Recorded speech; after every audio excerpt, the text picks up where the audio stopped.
I'm going to make the Rockler Satin Gold Slimline pen kit. I have all my blanks ready to turn, the glue is dried, and I have the bushings in there. I bought the bushings separately. I have them all installed, and it's ready to turn down.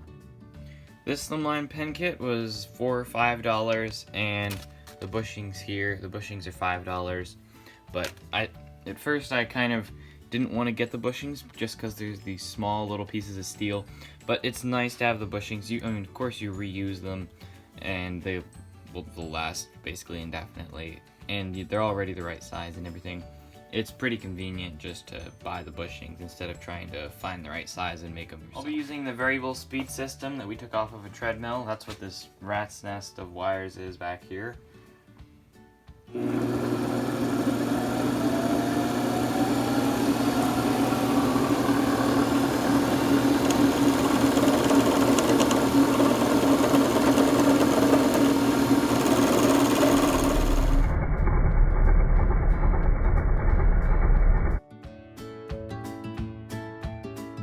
We have these turned down to just a cylinder. Now I'm going to go ahead and take it down to the final size of the bushings.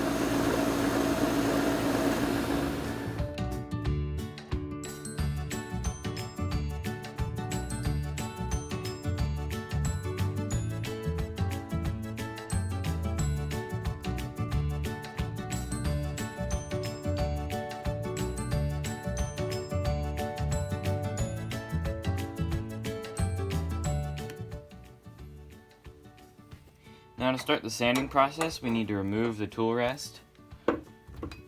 Now we can go ahead and start sanding.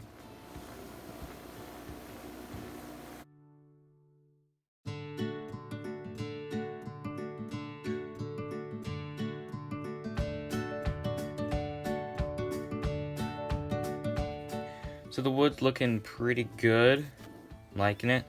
This is just a 220 grit finish on there. I'm going to keep going up in grits, probably up to 1,000 or 1,200. And it's looking good, just taking a close look at it. There's some deeper grooves in the wood, but that's fine. It just adds some character. I'm liking how this is looking so far. I just have a very small crown on the wood. I don't like it whenever the pens bulge out. I've seen some really bad ones where it like bulges out like a lot. I don't like that at all. I like it where it's just a very subtle crown, and I think that looks the best.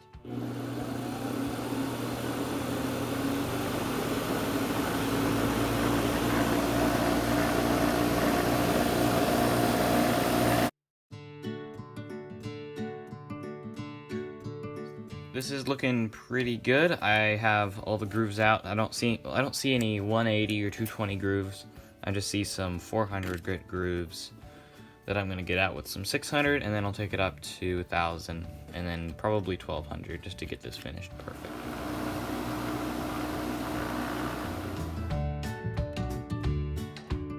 Now I'm going to go ahead and sand it with 1,200.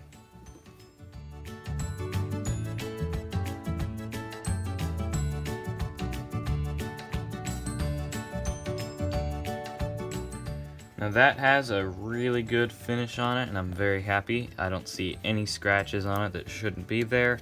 That looks just about perfect. So I'm going to go ahead and put my finish on. Now I'm going to go ahead and put some finish on. I'm going to use lacquer. I really like the satin finish it leaves, especially whenever you apply it with a cloth. I'm going to put it on the cloth first. I've had some bad experiences whenever you put it on the wood first, it'll create some streaks. So I'm just going to start wiping this on. It's starting to look really nice. Now that I have the first coat on, I can put it on the top and I don't have to worry about it staining the wood and creating streaks. There's no reason to have the motor running right now. Lacquer, I'm just spinning it by hand. I like having the control, watching it, and also it's a little safer because if this is spinning, it can just grab the rag out of your hand. It depends on what kind of finish you're using. If you're using a finish that needs to be activated by the heat of the lathe, like a polish, then you'll need to have the motor running. But for this finish, I don't need to have it running, and I like doing it by hand. I have more control and it's a little safer. Alright, now that the lacquer is dry, I'm going to go ahead and take the brass nut off, take my tailstock out, and remove my blanks here. Take out this bushing. Here's one of the blanks. Take out this bushing, take out this blank. There they are. I'm really liking those. Wow, that's cool. And I'm gonna put these bushings right back in their bag so I know which pen kits they go to. So now we're gonna go ahead and push the cap and the clip assembly into the blank. Have pieces of wood on the vise just to make sure you don't mar the surfaces. And while this is still loose, I'm gonna position my clip where I want it. If you have a small imperfection really that you want to hide, I have a little, just a tiny piece of tear out there. I'm gonna spin my clip around so it's right there, just so it's gonna kind of hide that. It's not the most appealing part.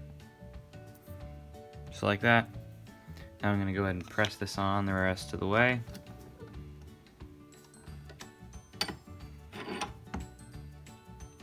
Just like that. There's the cap.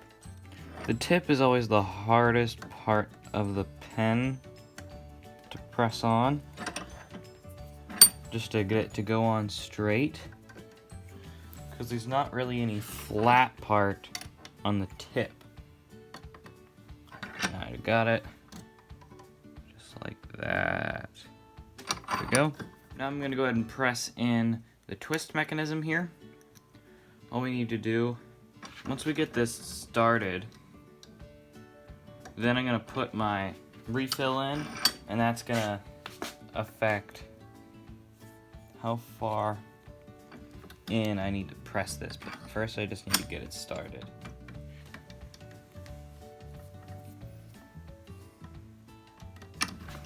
Alright, now that it's started, what I'm gonna do is take my ink refill, screw it in there,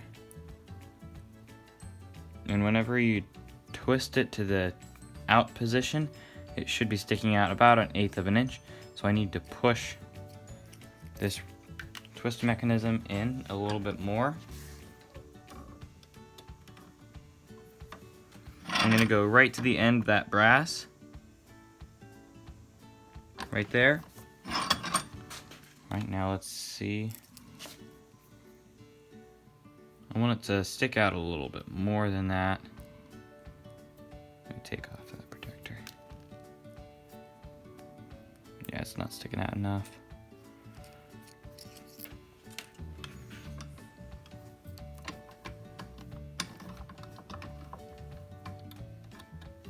Maybe this little indent, that little crimp, is where I'm supposed to push it into. If I had to guess, that's what that is for. Yep, there it is. Twist it back. It goes all the way inside the pen. That's what we want. So now, in the bag here, this is the separator. It's like a little ring. I'm gonna take this, slide it right there, and then we'll take our cap piece and I can slide that on here. Now our pen is finished. So that's how we turn the Rockler Satin Gold Slimline pen kit. I'm very happy with how this turned out. It's basically just how I wanted it to look, and I'm really happy with the wood selection, and this just turned out great. So I hope you guys found this video useful. If you did, don't forget to like and subscribe, and we'll see you next time.